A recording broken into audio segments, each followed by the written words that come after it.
그런데 오늘 오후에 정부가 발표한 게 하나 있습니다. 의정 갈등이 길어지면서 이번 추석 연휴 기간 응급 대란에 대한 우려가 그 어느 때보다 컸었는데요. 다행히 큰 혼란은 없었다는 게 정부의 판단입니다. 보건복지부 장관의 목소리 들어보겠습니다. 다른 명절 연휴와 비교해서 응급실 내원 환자는 경증 환자 중심으로 감소하였습니다. 연휴 기간 응급 의료 체계가 중증 환자 중심으로 작동한 것으로 파악됩니다. 국민 여러분께서 경증일 때 응급실 이용을 자제해 주신 덕분에 응급 의료 현장이 중증 환자 치료에 집중할 수 있었습니다. 의료개혁은 이제 더 이상 미룰 수도 없고 미뤄서도 안 되는 과제입니다. 국민들께서 필요한 의료 서비스를 받으실 수 있도록 필수 의료와 지역 의료를 반드시 살려내겠습니다. 주무부처 장관의 공식 발표는 이렇습니다. 윤기찬 대변인님. 경증 환자들이 응급실 이용을 자제해 주신 덕분에 작년 추석에 비해서 올해 응급실 방문 환자가 한 5분의 1 정도 줄었다. 이게 오늘 정부의 공식 발표예요. 그러니까 응급실을 이용하지 않고 경증 환자 중에 아마 지역 의원 등을 방문한 환자들도 있겠죠. 예. 응급실 방문한 분들이 20% 감소했다는 부분이고 예. 전문분들이 집에서 참았다는 의미인지 그것까지는 저 수치에 나오지는 않아요.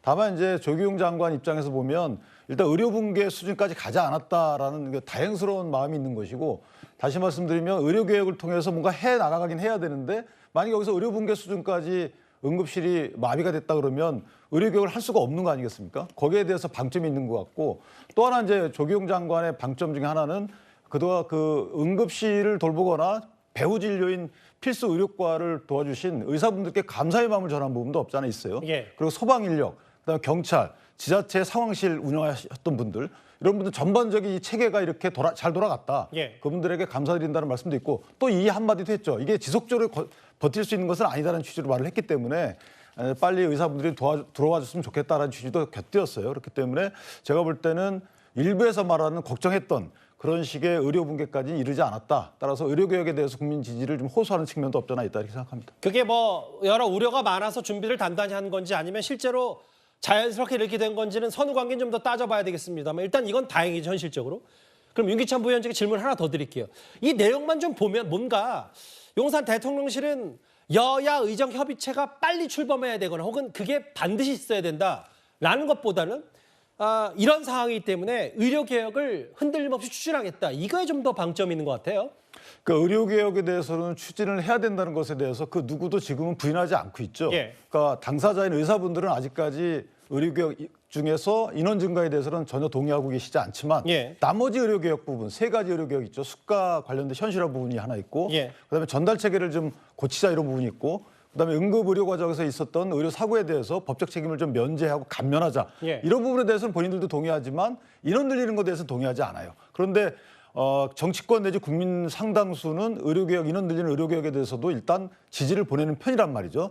다만 이제 응급실과 관련된 이런 부분들이 당면한 과제가 됐기 때문에 예. 이런 걱정 때문에 의료개혁에 대해서 마치 찬성하지 않는 것처럼 비춰졌지만 그렇지 않다는 거죠. 예. 다만 일부 해석 과정에서 여야 의정 의료 협의체가 출범하는 것에 대해서 반대한다. 저는 이렇게 해석하지는 않아요. 예. 왜냐하면 그것은 언제든지 출범해야 되는 것이고 예. 그 과정에서 논의가 돼야지만 절차적인 그동안에 거치지 않았던 부분, 거치지 않았다고 의사분들이 여러 가지 토로했던 부분들이 해칭되는 거거든요. 치유되는 부분이 있기 때문에 예. 저는 여야정과 의료계가 포함된 이 의료협의체는 반드시 출범해야 된다. 그렇게 생각합니다.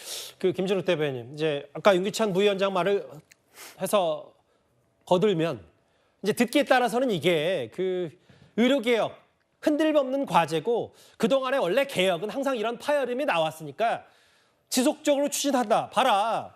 그렇게 응급대란 얘기하더니 20%나 감소한 거 아니냐.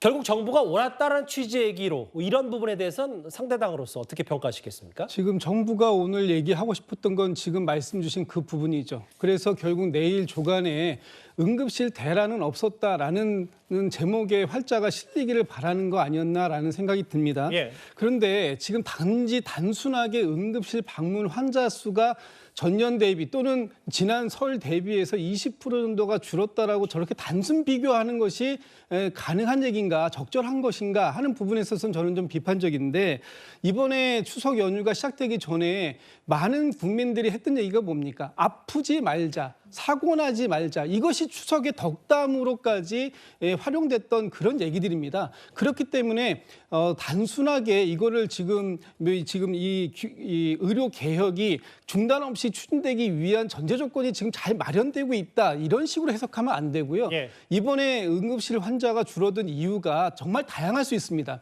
미리미리 약을 미리 준비했을 수도 있고요.